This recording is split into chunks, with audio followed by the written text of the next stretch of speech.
Hello guys, Dubai എന്ന് പറയുമ്പോഴേ എനിക്ക് ഓർമ്മ വരുന്നത് ബുർജ് ഖലീഫയാണ്. അതുകൊണ്ട് തന്നെ ദുബായ് വന്നതിന് ശേഷം ബുർജ് ഖലീഫയിൽ പോകാനാണ് ഞാൻ ഏറ്റവും കൂടുതൽ ആഗ്രഹിച്ചത്. ദുബായിൽ കൂടെ ഏത് സ്ഥലത്തും നമ്മൾ സഞ്ചരിക്കുമ്പോഴും മിക്കയിടങ്ങളും നമുക്ക് നോക്കിക്കഴിഞ്ഞാൽ നമുക്ക് ഈ ഒരു ബുർജ് ഖലീഫ കാണാൻ കഴിയും. അതിൻ്റെ മേജർ റീസൺ നമ്മുടെ ബുർജ് ഖലീഫ ഏറ്റവും നീളം കൂടിയ ബിൽഡിംഗ് ആണെന്നുള്ളതും പിന്നെ നമ്മുടെ ദുബായിലെ മിക്കയിടങ്ങളിലും ബിൽഡിങ്ങും ഒന്നുമില്ല, ഒഴിഞ്ഞു കിടക്കുന്നത്. അതുകൊണ്ട് നമ്മൾ എങ്ങോട്ട് തിരിഞ്ഞാലും ഒരു ദിശയിൽ നമുക്ക് ബുർജ് ഖലീഫ കാണാൻ കഴിയും. രാത്രിയിലാണെങ്കിൽ ലൈറ്റ് ഇട്ട് തിളങ്ങുന്ന രീതിയിലും അല്ലാതെ ആണെങ്കിൽ ഷെയ്ഡായിട്ടും നമുക്ക് കാണാൻ കഴിയും. ദുബായ് മെട്രോ കയറി ബുർജ് ഖലീഫ സ്റ്റേഷനിൽ ഇറങ്ങിക്കഴിഞ്ഞാൽ മെട്രോയിലൂടെ തന്നെ ദുബായ് മോളിലേക്ക് ഒരു ഡയറക്റ്റ് എൻട്രൻസ് ഉണ്ട്. എൻട്രൻസിലൂടെ പോകുമ്പോൾ കിട്ടുന്ന ദുബായ് മോളിൻ്റെയും ബുർജ് ഖലീഫിൻ്റെയും വ്യൂ ആണിത്. മറ്റൊരു എൻട്രൻസിലൂടെ കയറുമ്പോൾ നമ്മൾ ദുബായ് മോളിൽ കാണുന്നത് റൈറ്റ് സൈഡിലായിട്ട് ഈ ഒരു വാട്ടർഫോളാണ്. ഈ ഒരു വാട്ടർഫോളിൻ്റെ പ്രത്യേകത എന്ന് പറഞ്ഞാൽ ദുബായ് മോളിൻ്റെ അത്രയും ഹൈറ്റിൽ സെറ്റ് ചെയ്തേക്കുന്ന ഒരു വാട്ടർഫോളാണ്. അതുകൊണ്ട് തന്നെ മോളിൻ്റെ ഏത് നിലയിൽ നിന്നാലും നമുക്ക് ഈ ഒരു വാട്ടർഫോൾ കാണാൻ കഴിയും. ആളുകൾ താഴോട്ട് നീന്തുന്ന രീതിയിൽ സെറ്റ് ചെയ്ത് വെച്ചേക്കുന്നതാണ് ഒരു വാട്ടർഫോൾ. ഈ ഒരു വാട്ടർഫോളിൻ്റെ സൈഡിലായിട്ട് അവിടെയുള്ള ഹോട്ടലുകളുടെയൊക്കെ ഡൈൻ സെറ്റ് ചെയ്തിട്ടുണ്ട്. മേളിൽ നോക്കുമ്പോൾ നമുക്ക് വളരെ നല്ലൊരു വ്യൂ ആണ്. അവിടെ ഇരുന്ന് ഫുഡൊക്കെ കഴിക്കുക എന്നുള്ളത് നല്ലൊരു എൻജോയബിൾ ആയിട്ടുള്ള കാര്യം തന്നെയാണ്.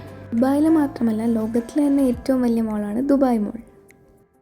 അതുകൊണ്ട് തന്നെ ലോകത്തിലെ മിക്ക ബ്രാൻഡുകളുടെ ഷോപ്പുകൾ നമ്മുടെ ഈ മോളിലുണ്ട്. ഇതാണ് നമ്മുടെ ആ ഒരു വാട്ടർഫോളിൻ്റെ വ്യൂ എന്ന് പറയുന്നത്. ഇതെനിക്കൊന്ന് സെക്കൻഡ് ഫ്ലോറിൽ നിന്ന് എടുത്ത ആ ഒരു വ്യൂ ആണ്.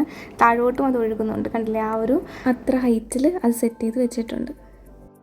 ഫോട്ടോ ഒക്കെ എടുക്കാൻ പറ്റിയ ഒരു സ്പോട്ടും അവിടെ സെറ്റ് ചെയ്ത് വെച്ചിട്ടുണ്ട്. ദുബായ് മോളിൽ മറ്റൊരു അട്രാക്ഷനാണ് ഈ ഒരു അക്വേറിയം അല്ലെങ്കിൽ അണ്ടർ വാട്ടർ സൂ. അത്യാവശ്യം നല്ല സ്പേസിൽ സെറ്റ് ചെയ്തിരിക്കുന്ന ഒരു അക്വേറിയമാണിത്. ഫസ്റ്റ് ഫ്ലോറിലാണ് നമുക്ക് ഈ അക്വേറിയം കാണാൻ കഴിയുന്നത്. വലുതും ചെറുതുമായ അനവധി മത്സ്യങ്ങൾ ഇതിനകത്ത് ഉണ്ട്. ഷാർക്കും തെരണ്ടിയും പിന്നെ പേരറിയാത്ത ഇഷ്ടംപോലെ മത്സ്യങ്ങൾ അതിലുണ്ട്. നമ്മളിപ്പോൾ കാണുന്നത് ഈ ഒരു അക്വേറിയത്തിൻ്റെ അല്ലെങ്കിൽ അണ്ടർ വാട്ടർ സൂവിൻ്റെ പുറത്തു നിന്നുള്ള കാഴ്ചകളാണ്. അതായത് നമ്മൾ കയറി വരുമ്പോൾ നമുക്ക് എല്ലാവർക്കും ഒരുപോലെ നിന്ന് വീക്ഷിക്കാൻ പറ്റുന്ന ഒരു വ്യൂവിലുള്ളൊരു ഫോട്ടോ ആണ്, അല്ലെങ്കിൽ ആ ഒരു വീഡിയോ ആണ് ഈ കാണുന്നത്. നമുക്ക് ടിക്കറ്റ് എടുത്ത്, അതായത് പൈസ കൊടുത്ത് ടിക്കറ്റ് എടുത്ത് അകത്ത് കയറി ഇതിനെ കാണാവുന്നതാണ്. അതായത് നമ്മുടെ രണ്ട് സൈഡിലും മുകളിലുമായിട്ട് ടോപ്പിലുമായിട്ട് വ്യൂ വരുന്ന രീതിയിൽ നമുക്കൊരു ടണലിലൂടെ കയറി ഇതിനെ കാണാവുന്നതാണ്. മാത്രമല്ല, അതിൽ കാണുന്ന ആ ഒരു കേജിനകത്ത് കയറിയും നമുക്ക് അതിനകത്തുള്ള വ്യൂസ് കാണാം. ഈ ഒരു കേജ് കയറുന്നതിനും ആ ഒരു ടണലിൽ കയറുന്നതിനും നമ്മൾ പ്രത്യേകം ടിക്കറ്റ് എടുക്കേണ്ട ആവശ്യമുണ്ട്. നമുക്ക് പുറത്തുനിന്ന് കിട്ടുന്ന ഈ ഒരു വ്യൂ പോലെ തന്നെയാണ് ആ ഒരു ടണലിൽ കയറുമ്പോഴും കിട്ടുന്നത്. എന്നാൽ ആ കേജ് കയറുമ്പോൾ അതിനകത്ത് ആ വാട്ടറിൽ നിന്ന് കൊണ്ട് തന്നെ നമുക്ക് ആ ഒരു മീനെയും കാര്യങ്ങളൊക്കെ കാണാൻ പറ്റും എന്നുള്ളതാണ് അതിൻ്റെ പ്രത്യേകത. ട്രെയിൻഡ് ആയിട്ടുള്ള ഇൻസ്ട്രക്ടേഴ്സും നമ്മുടെ കൂടെ ആ ഒരു കേജിൽ കാണും. ഇത് അതിമനോഹരമായൊരു കാഴ്ചയാണ്. ഈ കുറേ മീനുകളിങ്ങനെ ഇഷ്ടംപോലെ മീനുകളുണ്ട്, കുഞ്ഞും വലുതുമായിട്ട്. തെരണ്ടൊക്കെ തന്നെയാണെങ്കിലും പല വലിപ്പത്തിലും പല ഷേപ്പിലും ഒക്കെ ഉള്ളത് നമുക്ക് കാണാൻ പറ്റും. ഈ ഒരു കേജിൻ്റെ അടുത്തൂടെ അല്ലാതെ ഇതെല്ലാം ഇങ്ങനെ പോകുന്നതാണ്, വളരെ ഭംഗിയാണ്.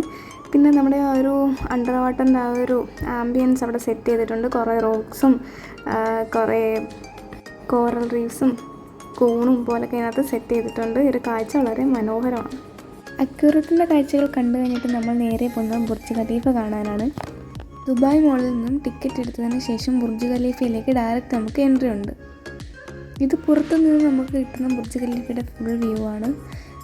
അതിന് മുന്നിലായി ഫൗണ്ടെയിനൊക്കെ സെറ്റ് ചെയ്ത് വെച്ചിട്ടുണ്ട്. രാത്രിയിലാണ് കൂടുതലും ഈ ഫൗണ്ടെയിനൊക്കെ കാണാൻ ഭംഗിയുള്ളത്.